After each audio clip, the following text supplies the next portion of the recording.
Hi Siri, I'm looking for a new podcast, one that preferably is hosted by a UF Hall of Famer, one that airs every weekday that would bring me everything I need to know about the Florida Gators, including news, analysis, and opinions. Siri, is there such a show? Have you heard of Podup with Matthews in the morning on Facebook, YouTube, Twitter, or any podcast platform? Oh my gosh, why didn't I think of that? UF Hall of Famer Shane Matthews has a show every weekday. I'm gonna go check it out tomorrow. Thanks, Siri. Of the program, it's Podup with Matthews in the morning from the Crime Prevention Security System Studios. Large enough to serve you, small enough to care. Today's program will have Kevin Brockway from the Gainesville Sun. Second portion of today's show, Seth Harp will take over. He'll have Edgar Thompson from the Orlando Sentinel. Let's go straight to the Titan MR hotline. And we're joined, as I said, by the Gainesville Sun's Kevin Brockway. Good morning, Kevin. How you doing, buddy? Good morning. How are you, Shane? Doing well. You're our basketball expert. Wanted to bring you on with the Final Four kicking off this week. Before we jump into that, last night the NIT finals are set, which are being played in Vegas this year due to the NCAA tournament plan being played at Madison Square Garden. You got an all-conference USA final with North Texas coming from way behind against Wisconsin, and then UAB winning in overtime against Utah Valley. I don't know if I've ever seen, and I just saw this, I didn't watch the game, but Wisconsin went over 9 minutes without scoring a point. Have you ever seen anything like that? Well, you haven't seen enough basketball in the Big Ten. That tends to happen sometimes. Those teams get bogged down quite a bit. So I have seen some games where, in that league where the scoring is bogged down. I'm not sure about 9 minutes, but I see some 6-7 minute stretches from some Indiana teams that I covered where it would get real bogged down. I mean, they just play a lot of half court. They bleed the clock. So those possessions, it's not as many possessions as you would think just because of the tempo that they play at. So, that's pretty crazy. Great job by Conference USA this whole tournament, right? You've got FAU in the Final Four and obviously UAB and North Texas. And what's interesting is Grant McCaslin, who's a coach at North Texas. I saw him upset Purdue a couple of years ago in the NCAA tournament. He may be in line for the Texas Tech job, but they may also be waiting on Dusty May. So it could be one of those two Conference USA coaches going there. Yeah, very interesting. So we look at the Final Four now. No number ones. Obviously, FAU and Miami from the state of Florida are in it. Let's talk about FAU first. I know they played the Gators early in the year, beat Florida in the O'Connell Center. There's a local kid that I coached in youth sports, Brian Greenlee. Most people in Gainesville know him by the name of BJ. Played at the Rock. But just talk about the job that Dusty May has done there. I think it's his third year, maybe his fourth year, maybe longer than that. I'm not sure. But, gosh, they've only lost 3 games all year long. Yeah, actually, this is year 5. And what's interesting about FAU is that I've done their preview every year for Blue Ribbon Magazine. Dusty was obviously a guy that was here. His son Jack is a walk-on at Florida and worked under Mike White. And the thing about that, and he's got Indiana roots also. He worked for Bob Knight, obviously. He worked for Mike Davis up there in the late 1990s, early 2000s. And he's just really kind of built it steadily over time. And they always had, over 500 seasons, but, never a season like this. So you could see a little bit of a trajectory. But I just, I like their athleticism. I like their physicality. I remember when I watched them in that Florida game just line up, and I'm like, wow, this is a big physical team, not necessarily by size, but they looked all like grown men. And you got Vlad Golden at center that's 7'1", who isn't the most skilled guy in the world, but I thought in that Kansas State game, he really impacted with his rebounding, a little bit of defense inside. And scored a little bit in that game. And then obviously Elijah Martin, Nicholas Boyd. You've got some guys in the perimeter. Michael Forrest is a veteran. He's been there 5 years. Hit some really big free throws down the stretch. They play incredibly poised for him. Shane, 11-1 in games decided by 5 points or less. So when the game is tight, they tend to play like a veteran group, even though Forrest is their only real veteran, but they've had a lot of guys that have been together for 2 or 3 years. So Dusty's just done a really good job of building that program. When you look at the Hurricanes, obviously Jim Larinaga took George Mason to the Final Four probably 15, 16 years ago. Boy, they're athletic. It's all about their guard play, right? Yeah. Oh, yeah. They've got they create a lot of matchup problems. As a matter of fact, I remember when they played Indiana, a week ago. I'm not a betting man, but I kind of had a feeling that their quickness was going to cause Indiana a ton of problems. So certainly that played out in spades in terms of their ability to just beat him off the perimeter, beat him off the dribble. I mean, they've got a bunch of bucket makers. Isaiah Wong. I mean, you saw Jordan Miller was perfect for the floor in that Texas game. Nigel Pack. They didn't panic in the second half of that Texas game when they were down 12. And they make free throws, 28 or 32 from the line. Made every big free throw down the stretch. They're just a tremendously talented offensive team. I think the issues for them remain defensively. They're the kind of team that has to outscore people. Norchad Ormir is really good inside as an interior defender, but their wing, they don't really have a true wing defender that's a shutdown guy. So they really have to funnel things in and rely on him for rebounding and block shots. But they do a really good job on the boards. A lot of these teams, all four of these teams, I think, are very good rebounding teams. And I think that goes a long way in terms of, limiting teams to one shot and getting chance points. Well, Miami's got to face the UConn Huskies, and I think a lot of people that watched that game were either in the O'Connell Center when UConn played the Gators this year.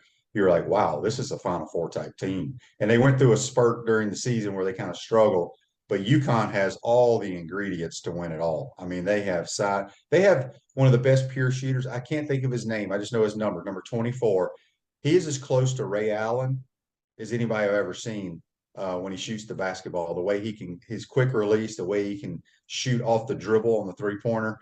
What do you think about the UConn Huskies? Yeah, Shane. And the size too. I think that's the thing with Sonogo and Donovan Clingan, and I think they're both healthy now. And they're interesting because I think when they went through that a little rut there, I think that more speaks to strength of the Big East. I mean, we saw Creighton almost get there. They were a controversial call away from getting there, right?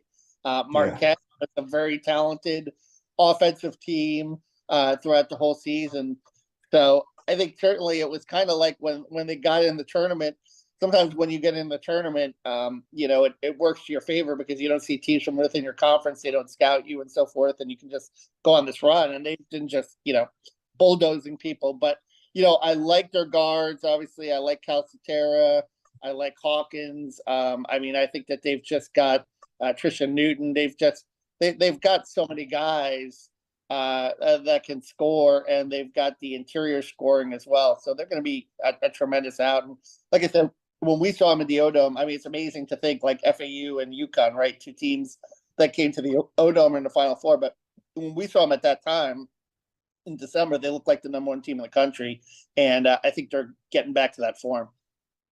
Hey, Chris Doring Mortgage. They do mortgage and lending right, helping home buyers throughout Gainesville and North Central Florida. Call Chris Doring Mortgage today at 352-244-0840. Speaking of Kevin Brockway from the Gainesville Sun, talking a little hoops. So who does Kevin Brockway think is going to play for the national title and cut down the nets on Monday night?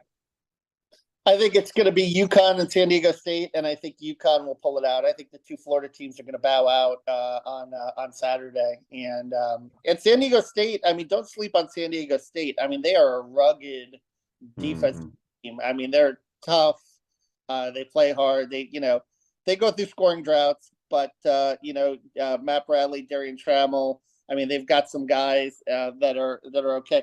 It's interesting when you look at the KenPom numbers. The team that's the most balanced offense defense is UConn. It's 3 in adjusted offensive efficiency, 11 in adjusted defensive efficiency. So that's the team that appears to be the most complete. And you would probably go with that team.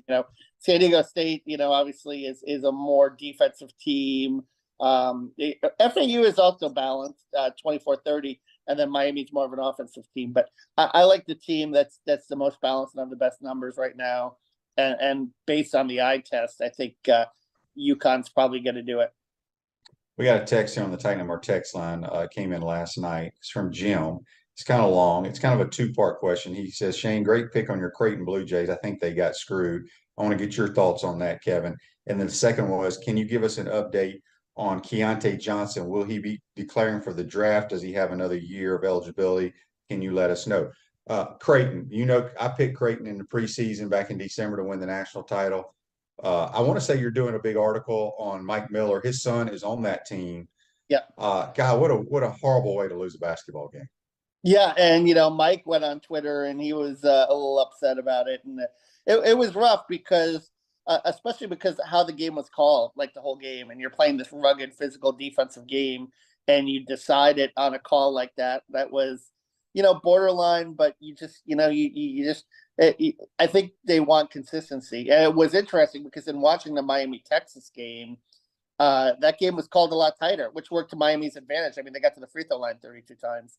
So it's really been hit or miss this NCAA tournament, depending on what crew you get. But yeah, you never want to see a game determined. But that brings us back to 1989, Ramil Robinson, right? Michigan. It was the same thing. You want to see the players decide on the court. I kind of agree with Mike Miller on that. But you are doing a story on Mike, correct? Yes, yeah. We had a chance to talk on Tuesday, and it was really good catching up with him. He's involved in some sports agency stuff, and I kind of talked to him about the 23 years ago the Final Four run, and he said that in his mind it doesn't feel too long ago, but his body it does. You know what I mean? So he certainly, when you have that long NBA career, you take a lot of pounding on the hardwood. So the second part of that question on the Titan of our text line was about Keontae. Does he have any more years of eligibility, or will he declare for the draft? I'm not 100% sure. I would think he would declare for the NBA draft, but I don't know how those, years worked in terms of, his years off, or if he could apply for a medical red shirt. I mean, he's done the 5-year clock, so I would think that he would have to apply for something if he wanted to come back. But I think coming off this season, I think he'll probably feel like his stock is high enough where he's going to want to go. Yeah. All right. Before we jump into Gator football, I want to talk Gator hoops. I think Todd Golden last week maybe had his final press conference with the media. Obviously, a lot of people are in the portal. They're going to go out and get some guys. It was kind of a disappointing year, even though I thought they played an extremely difficult schedule. Just give us a synopsis of you think where Todd Golden goes with the basketball program from this point on. Well, they're trying to get, follow that Miami, model in terms of getting usage guys, getting a bunch of bucket makers, and then, maybe spread out the offense a little bit, so that they can play a little more 4-on-1. But they also want some physicality too. I mean, I think that was a huge issue. Rebounding was a huge issue. It's been a huge issue at Florida for a while. It didn't start with, Todd, to be fair. I mean, it started with Mike White in terms of, getting a lot of really physical guys that panned out. And obviously Jason Jatoba didn't pan out as being one of those guys for whatever reason. But you need guys inside that are going to, hold teams to one shot and get second chance points. And I think, they had Walter Clayton in town last week. He's the Iona point guard. He's going to visit St. John's next week. So that's going to be tough to get. But the one thing about Walter is he's a Haines City kid. He's Jervon Dexter's next door neighbor. So they're hoping that that's going to sway him. But, he played for Rick Pitino under Iona. I have a feeling St. John's will come with some NIL money, and, I think Florida's, got some too, but it's going to be, I think, a tough decision for him. Alan Jarvis, another guy they had on this week from Yale, who, is 6'8", 220-pound athletic forward, could be a good get. And I did a list of transfer targets. It's going to really be, he's going to really try to transform it in terms of, getting some skilled guys on the perimeter that can shoot and that can score, and then some physical guys down low. Kevin, do you think Colin Castleton can play in the NBA? Do you think he gets drafted? Yeah, I think that's going to be tough. And I do think the injury history will be used against him, between the shoulder and this year, with the wrist, which was a little bit of a freakies against him. And I don't know, he's a really good defensive player. I think he showed he could switch a little bit this year out on the perimeter, but I don't know how that would translate at the NBA level in terms of the explosiveness of that league. Yeah, I kind of agree. Are you in the market to buy or sell your home? Darlene Weeby, a realtor with Caldwell Banker, Inman Parish. will provide you fast, friendly, reliable service. Give her a call at 352-562-1411 to help your dreams come true. A few more minutes with Kevin Brockway from the Gainesville Sun. Let's switch gears to Gator football, spring football. Just had a scrimmage. What are you hearing? What have you seen at practice that you've been to? Yeah, obviously, Napier said they did turn it over a few times on that scrimmage, which was kind of the bad, but he said some of the young guys emerged.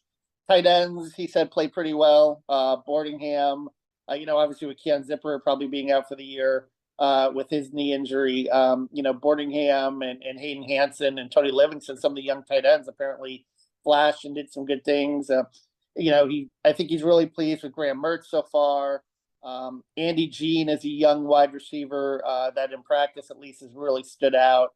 He's a guy that I like. And, on defense, I guess, with Austin Armstrong, depending on how much more aggressive they will be in their scheme. And I think having Corey Raymond, too, as the secondary coach is going to help in terms of the communication back there. So I think those are some positives that you look at in terms of where they are right now. In the entire secondary, which is kind of unique. I don't know if I've ever heard of a college team having him in charge of corners and safeties. So there is not a safeties coach at all on the roster.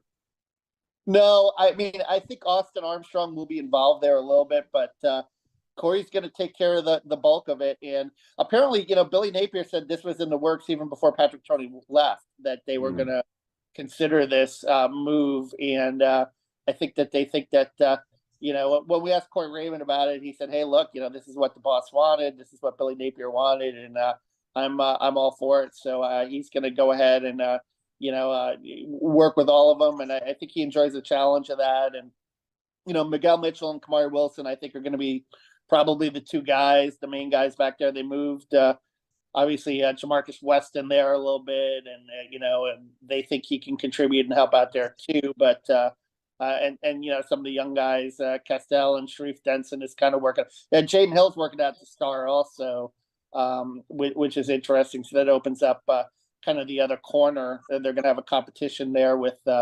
Jalen Kimber and Devin Moore, and they're high on Jakeem Jackson too. They really like him, the true freshman. Kevin, are you pretty up to date on the transfer portal, like when it opens up and things of that nature? Well, for basketball, it opened last week, and it's probably gonna stay open, I think, until mid-April, and then and then football will start in May. Yeah, that's what I was going to ask, because I still feel like the Gators could make some additions and may lose some players once spring practice is over. I just didn't know when that window opened up, because now if you transfer after spring football, are you eligible to play that upcoming fall? I thought they changed the rule. I could be wrong. Yeah, not 100% sure on that, Shane, but I think that I think you obviously can. I remembered a kid last year that tried to transfer in the summer and he lost his whole year of eligibility in August. Yeah, I would think May would be fine. And don't forget too, with the grad transfers, I think they'd be eligible right away anyway. Yeah, grads can. I know. For some reason I was just thinking transfer portal. I was thinking that they changed the rule, but I could be wrong. Somebody will correct us. Trust me, I got so many listeners that they know all that stuff. Hey, before we let you go, as you just stated, you work for the Gainesville Sun. How can people recording in progress read your stuff, read your article that you're doing on Mike Miller, and follow you on Twitter? Yeah, either from Gatorsports.com or Gainesville.com, and at Kevin Brockway G1 is my Twitter handle. All right, good stuff as always. We appreciate your time, Kevin, and enjoy the Final Four, my man. Thank you, Shane. That's Kevin Brockway from the Gainesville Sun. Join us on the Titan Moore Hotline. Celebration points where the Gators go to celebrate with premium brands like Nike, International Diamond Center, Dave & Buster's, Palmetto Moon, Escape Apology, Visors, and the HBC's Restaurant Spurs Gridiron Grill. We'll see you at Celebration Point where the Gators go to celebrate. Going to take a timeout. When we come back, we'll be joined by Seth Harp and Edgar Thompson. You're watching and listening to Podup with Matthews in the Morning from the Crime Prevention Security System Studios. Be right back. We want to take this moment to thank our sponsors who keep the show going and pay the bills. Our premium sponsors are Crime Prevention Security Systems, large enough to serve you, small enough to care. Titan MRI, Gainesville's only locally owned and operated MRI facility. Meldon Law, the only official injury and accident law attorneys of the Florida Gators. Peaceland Dental, Gator Nation's first choice for dentistry in Port Charlotte. Comfort Temp. Comfort is our business, peace of mind is our promise. Campus USA Credit Union. QC Kinetics. Live pain-free with QC Kinetics. Dave & Buster's. Eat, drink, play, and watch. Our gridiron sponsors are Auto ER, UF Bookstores, Celebration Point Town Center, Chris Doring Mortgage, Silverback Concrete Co., Ruse Ogre State Farm Insurance, Doreen Wibby, Realtor Caldwell Banker, MM Parish. Our touchdown sponsors are Adams Ribs, Gator Dominoes, Celebrate Primary Care, Gator Bait Media, Okido America, Style Cuts, Ironwood Golf Course, Big Mills Cheesesteak, McDonald's of Gainesville, 84 Lumber, Tropical Smoothie Cafe, Aver and Smith, Dowling Signs, Baker's Sporting Goods, Silver Cube Billiards and Sports Bar. If you're interested in promoting your business on the show, call Freddie at 352-284-3733. If you like what we're doing here, make sure to follow us and support the businesses that support us. Hi, Steve Spurrier here. You know, making a reservation at my restaurant is easier than a Saturday afternoon homecoming game against Vandy. You don't have to call or email. Just go to spurriers.com, hit the reservation button, pick a date, a number of guests, and a time. It's so simple, I can do it. In fact, I just did. Maybe I'll see you tonight.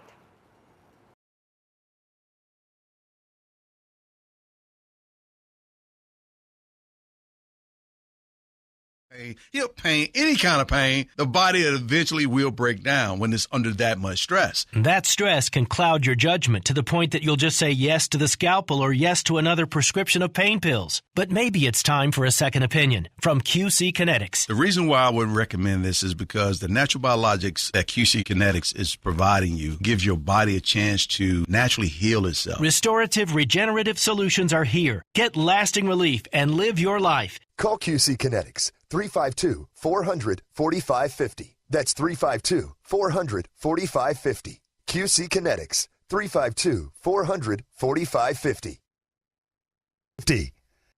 Hi, this is Steve Spurrier, former head ball coach of our Florida Gators. Business is booming at our restaurant, Spurrier's Gridiron Grill. So we're looking to hire 3 top quality front of the house managers and assistant managers. Restaurant talent acquisition is like building a championship football dynasty, and I'm recruiting great people to join our newest team. Thanks to the overwhelming support of people here in Gainesville, the Gator Nation, and fans of all the teams, Spurrier's Gridiron Grill is one of the busiest restaurants in the state.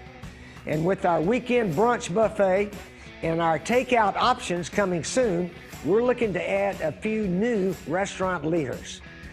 Everyone knows a coach sometimes is about as good as all of his talent, his players, and his assistant coaches. And if you have a restaurant management experience and are looking to work in a fast-paced, fun environment, then go to www.spurriers.com and apply today. Thank you, and go Gators.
Seth Harp on Sports with you here on this Wednesday. Joining me, number 23 in your program, number 1 in your heart, from Albuquerque, New Mexico, lead opinion columnist writer for the Orlando Sentinel sports section, Mr. Edgar Thompson, ladies and gentlemen. Mr. Edgar Thompson, welcome into the shindig, Mr. Thompson. I have not heard that voice or introduction in a while. Good to see you, Seth. Good to see you as well. I mean, here we are, bud. I mean, it's been, well, probably at least 2 years since you and I did a segment radio media wise. It's too bad because I'm really, really good looking and smart and intelligent, and so are you. So it's a waste of pure raw talent. And I know I wanted to bring you on because you got a lot to say and a lot to talk about, don't you? So I'm going to let you set the stage here today, Edgar, because I had made everybody upset yesterday when I said the Gators should roll out the blue and orange carpet for Bronny James and give him whatever he wants to come play basketball here. But apparently we don't want McDonald's All-Americans here. We'd rather lose. So you tell me, Edgar, what's on your docket for today?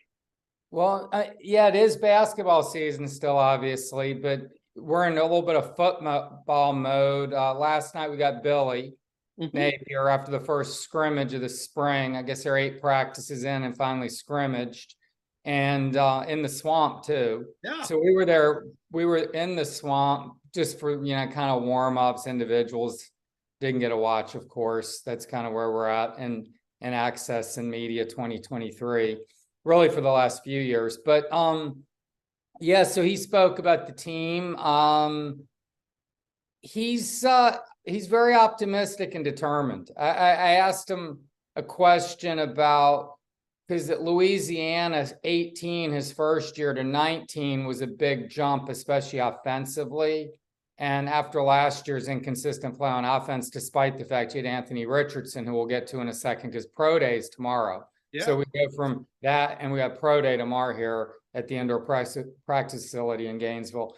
But you had Anthony Richardson, and then you have potential other first-round draft pick, Osiris Torrance, on the line. Now, I get it, line's 5 guys, not just one, and yet the offense was highly inconsistent, and you end on a 3-game losing streak where there were offensive issues at key times in those games. I mean, the whole game of the Vegas Bowl, but you scored 24 at Vanderbilt, and they kind of outmaneuvered you and flanked you for most of that game. You couldn't really get the run game going. And then at Florida State, you have 3 3-and-outs to start the third quarter when the Seminoles kind of pulled away with 17 straight points. So those were kind of, he's like, look, man, we weren't good last year. We weren't very good on offense, admittedly. And I was surprised he even admitted that. And he says, we are going to be much improved. And then you're thinking, okay, well, you're going to do that with Wisconsin transfer quarterback Graham Mertz, who has an inconsistent record coming here. We met him on Saturday, Graham. Fantastic kid, confident, smart, says all the right things, engaging, and, might be a more accurate thrower, might be a better leader, might process things better than Anthony did in his first year as a starter. But so Billy's putting it on himself. He's like, we are going to be much better. I took this personally last year. He calls the plays, he schemes the offense, and he coaches the quarterback. So there are not many coaches, if any, that take on as much offensive responsibility as Billy in college football. It's on his shoulders, and he's taking that on. And so we're going to be a better offense. Edgar Thompson, Orlando Sentinel, of course, Seth Harp with you here, Podup with Matthews in the morning. Both of us, courtesy of Meldon Law. That's why we're joining us. The Meldon Law Facebook page. You can fire any questions away you want. Facebook Live, courtesy of Meldon Law. And, of course, video stream provided to you by Titan MRI and the Titan MRI hotline. We know this offense, or at least Billy's vision of an offense, right? It's big. You run the ball a lot. You control the clock. Isn't that Alabama's offense from 2009? Edgar, it's quarterback, spread, gun, fast, go. Can that offense that's strong, run the ball, compete in the SEC in 2023? And that's the big question. I tell you, they certainly have loaded up on the size department. That was one of the other things I addressed and has been addressed. But, they added some size up front for sure with Damian George Jr., the Alabama transfer tackle, and Kenyatta Goodwin, the Kentucky transfer tackle, is a very highly touted guy. I mean, these guys are 6'6", 369, George. Goodwin, 6'7.5", 353. That's one of those guys is going to be your right tackle. Now, big blow to the program or to the team's fortunes, potentially Micah Mazuka. Is it Makuza?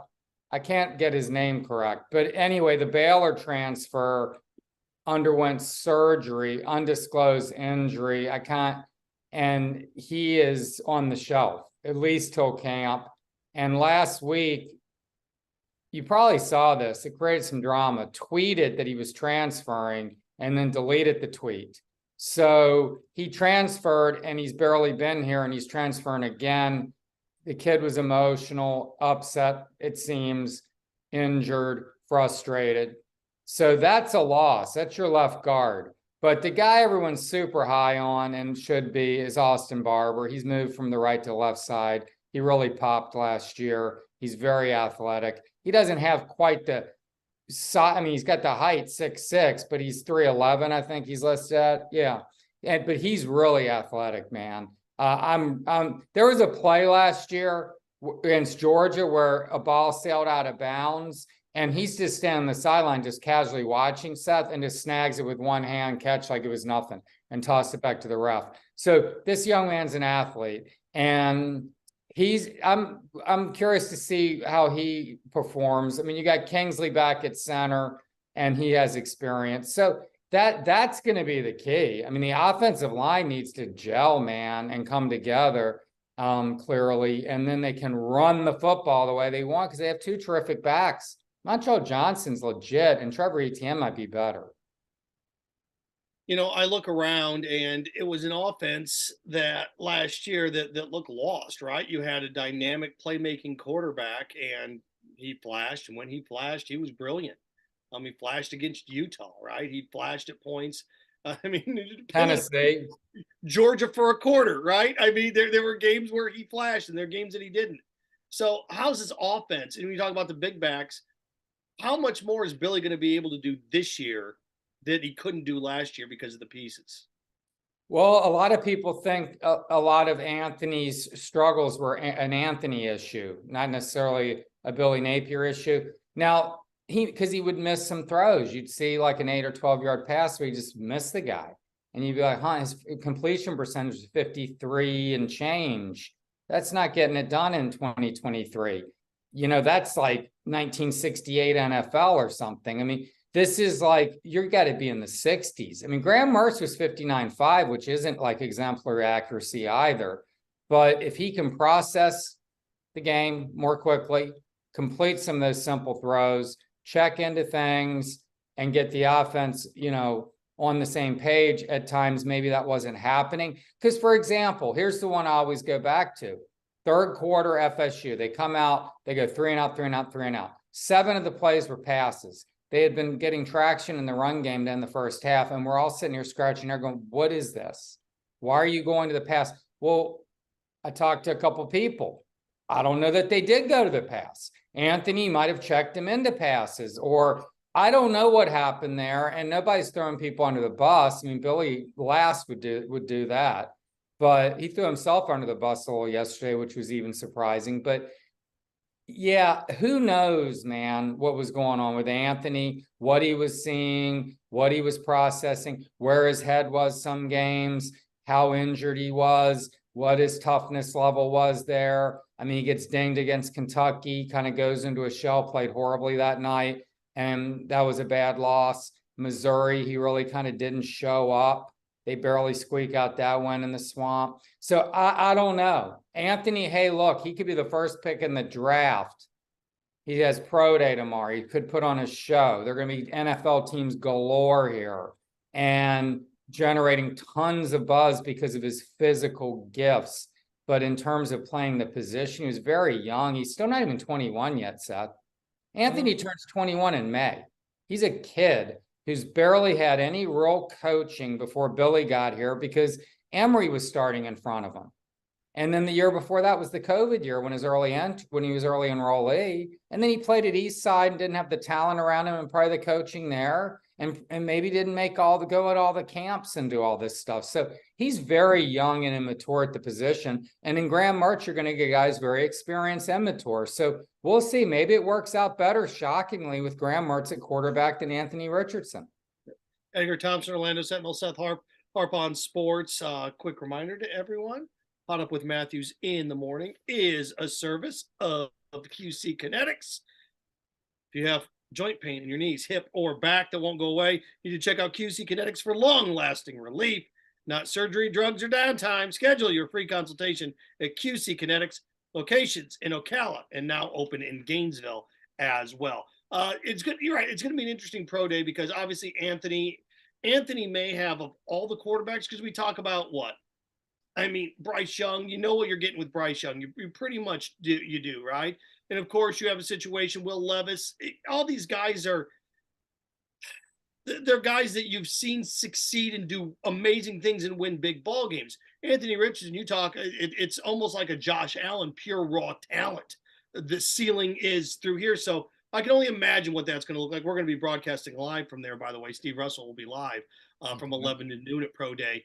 But the Gators have other guys, Edgar. Well, Osiris could go mid to late first round, too. Of guys that you are going to go there and watch tomorrow, who are guys that you could see go in the first 2 days of the draft? I know a bunch of guys that can go 5th, 6th, 7th round, but who are the guys out there tomorrow that you think have a legitimate shot to go in the first 3-4 rounds of this sucker? Well, those two for sure. I mean, Torrance. I'm wondering, like, the question for me tomorrow, and I've been trying to find it out, is what is Anthony going to do? Right? I mean, he doesn't have to, he's not running. I mean, why would he run? You pull a hammy or whatever. He's had some hammy issues, and I think they've addressed all that. Maybe there was some strength imbalances in his leg or whatever, but he's throwing, I would think, is what I'm hearing. Maybe jump. I don't even know why you're doing that. You jump 40.5 inches. I mean, better leaper than most of the guys in the NBA. So he's at least throwing. But the other guys, to answer your question, I mean, Javon Dexter's intriguing. Yeah. The guy, he never really he never lived up to his 5-star billing. It was a lot of potential in that billing when he came out of Lake Wales. He had only played football a couple of years, but he has a lot of upside for sure. And he was a young player at his position, and he played way too many snaps last year. Kid was averaging like high 50s, if not 60 snaps a game. You don't want that from your defensive tackles. You might want 40, 45. So even less in some cases. So he could be a first couple day pick for sure. Who's really intriguing tomorrow is Brenton Cox Jr. He's back for Pro Day. He was dismissed from the team before the Texas A&M game, and there's all kinds of rumors about why, but obviously he wasn't fitting into what the new coaching staff wanted culture-wise, buy-in-wise, leadership-wise, and they jettisoned him, but they're bringing him back. I mean, it's a guy who was a 5-star recruit, went to Georgia, left after a year, Georgia kid, comes down to Gainesville, had to sit out. That was back when you actually had to sit out a year. A waiver wasn't always just rubber stamped. And Dan Mullen was upset about that. And then he showed flashes. He had a couple of big games. He was looking pretty good last year on a defensive line where there wasn't a lot of guys coming off the other side of the edge. Princely Manlian, I think that's how you say it, and Antoine Powell started to show and flash later in the season. I think both those guys could be really good this year, but they were still very, inconsistent and not much help to Brenton last year when he was playing. He's got a lot of explosive power.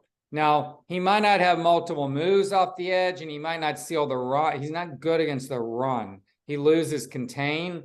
But, man, as a situational pass rusher in a league that throws and wants to put pressure on the quarterback, team might take roll with him.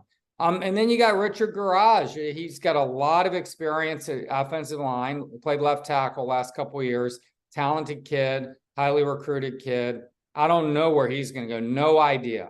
And then you have Trey Dean. You have Rashad Torrance, the two safeties, who ran very slowly at the combine, which showed a lot of potential issues in the back end of last year's defense that wasn't very good. But Trey Dean, they could switch positions with him. He can thump. He's physical. Torrance, I think, is a real heady player. You got Justin Shorter. He's got all the physical tools in the world. He was a 5-star recruit, highest rated receiver in 2018. Never really lived up to that billing either.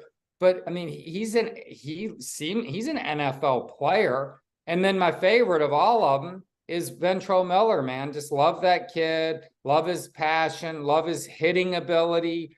Limited though, in terms of like dropping into coverage and all that, but he can cover the flats.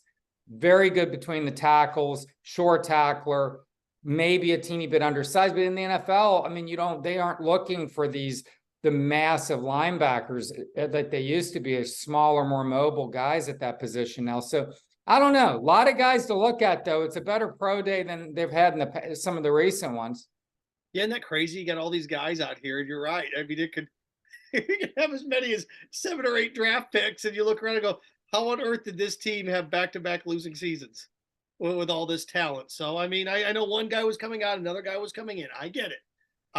But it's still one of these things that you look at all that talent and you wonder how on earth did this happen. So there we go. Football, I want Edgar to lay out the land of what everything's going to look like at Pro Day tomorrow, and also the guys that at least have him scratching his temple and what he's looking at coming up here. Couple things when it comes to basketball. Sure. Look, I've talked about this time and time again. You know, in an NIL world, you need to go for it. Miami's in the Final Four because they have exceptional talent that they went out and paid for. They did.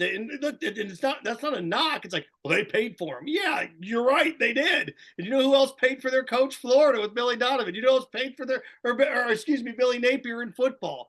Clemson paid for Dabo Swinney. Any great program pays their guys. And it's no different with paying their players. So I look at this basketball program now, and 4 guys have left. A couple guys graduate.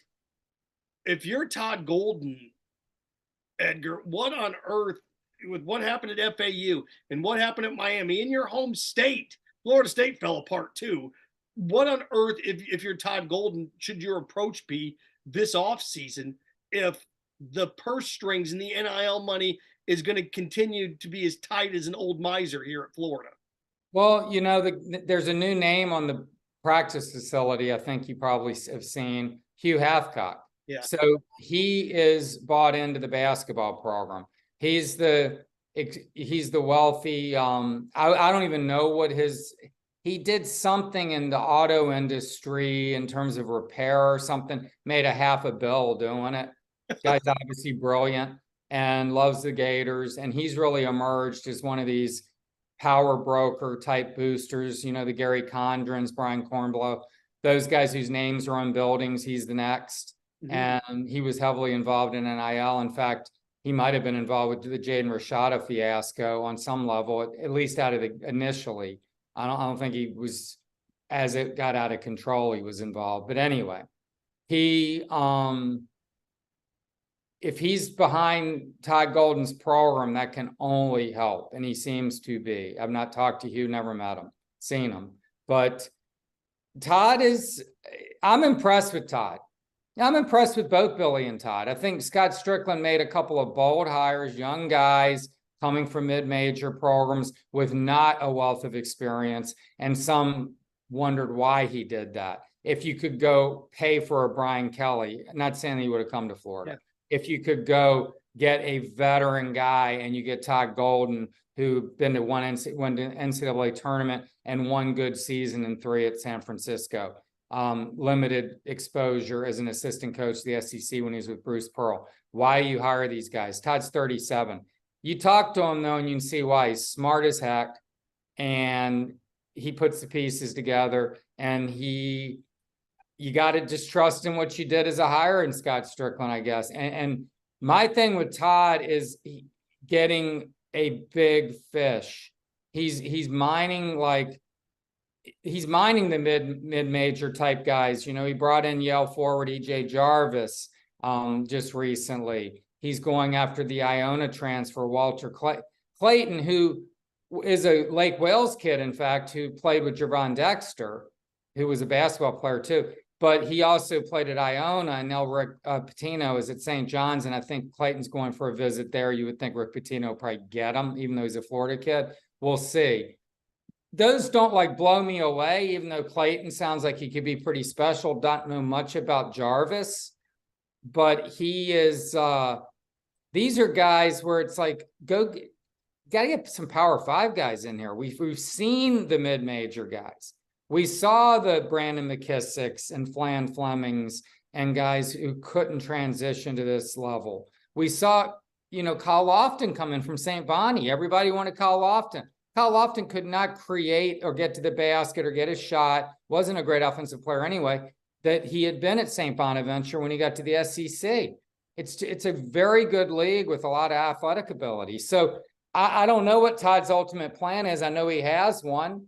And it's going to be interesting to see. And they've lost at least 4 guys. I think Trey Bonham jumped in the portal. I kind of missed that too last Thursday. So there are at least 5 spots that are open. And, he's going to be remaking the roster, but that's the game now. The offseason in basketball, you're going to be remaking rosters continually. And it's going to be a roll of the dice with some of these kids. And it's going to be an expensive roll. You're going to be at the high stakes table, doing it. And you better hope you come up with some 7s and 11s and not a lot of snake eyes. It's funny because everybody 10 years ago hated what John Calipari was doing with the one and dones. And now it's life, except the one and dones aren't right to the NBA, Edgar. They're one and done to the portal. You know what they are? It's a different mindset when it comes to this. Edgar Thompson, Orlando Sentinel, Seth Harp on Sports with you here on this Wednesday, courtesy of Meldon Law, Facebook Live.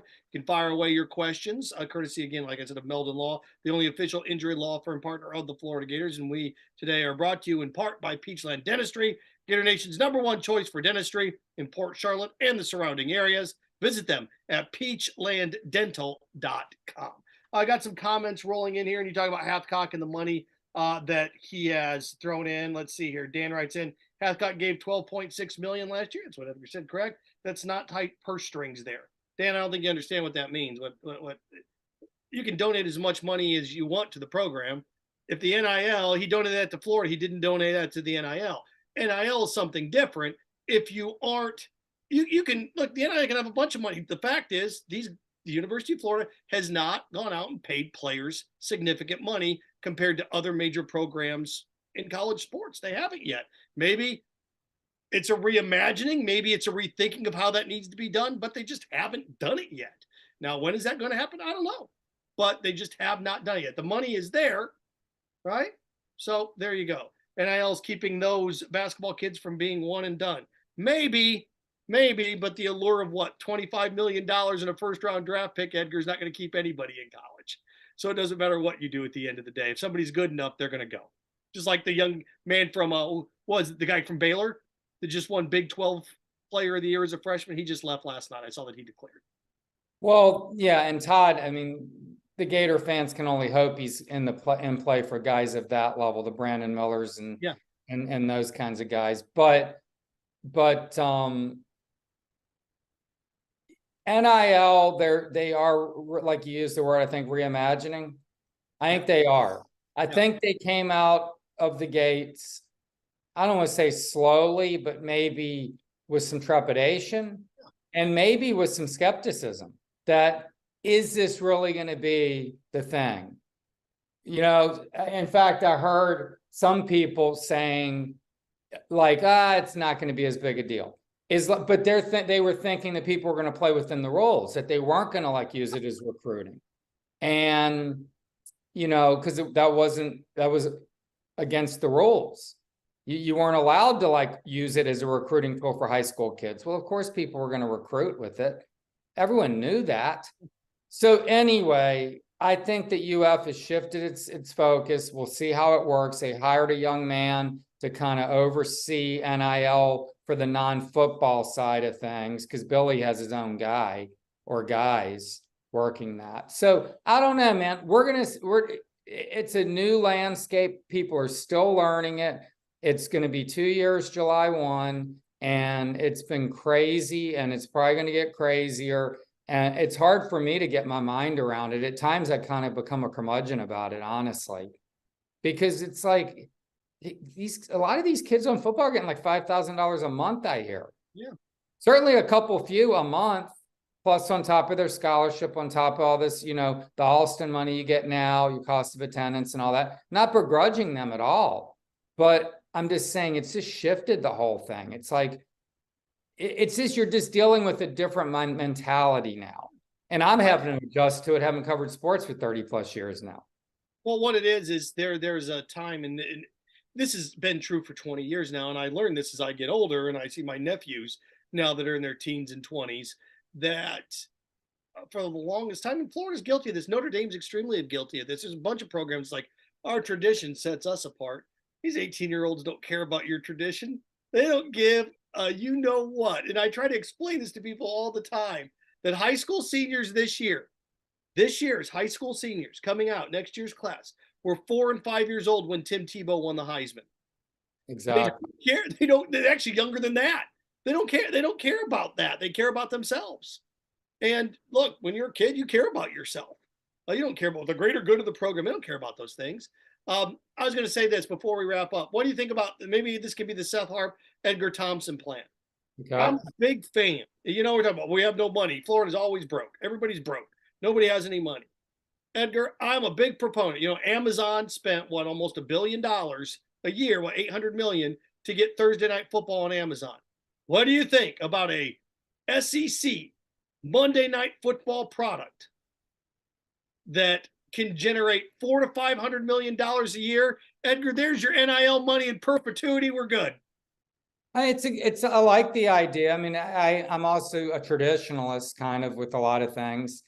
So I do like the Saturdays loaded up on college football. That's what makes the sport so great. You can watch from whatever time in the morning, and especially, on the West Coast now, if you're a USC fan or whatever, when they go to Big Ten, you might get a 9 a.m. game, because they have that noon game. So you have football going all day and into the night if you're really into it. I like that, but you could carve out a Monday night game, sure. They're going to have to continue to find revenue streams, man. I mean, and especially at Florida. Florida's going to do a massive redo of the Swamp. That's going to be hundreds of millions of dollars potentially. Have you heard, I'm going to ask you this. Have you heard, because I have, what? The talk of building a new stadium? I've heard that. I mean, I've heard they could build one on the where the golf course is.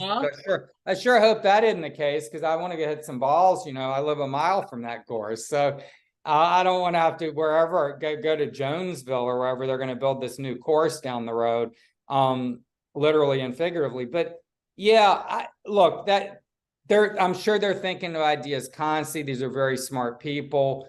They're working over there. Scott Strickland's smart as the guys you'll talk to.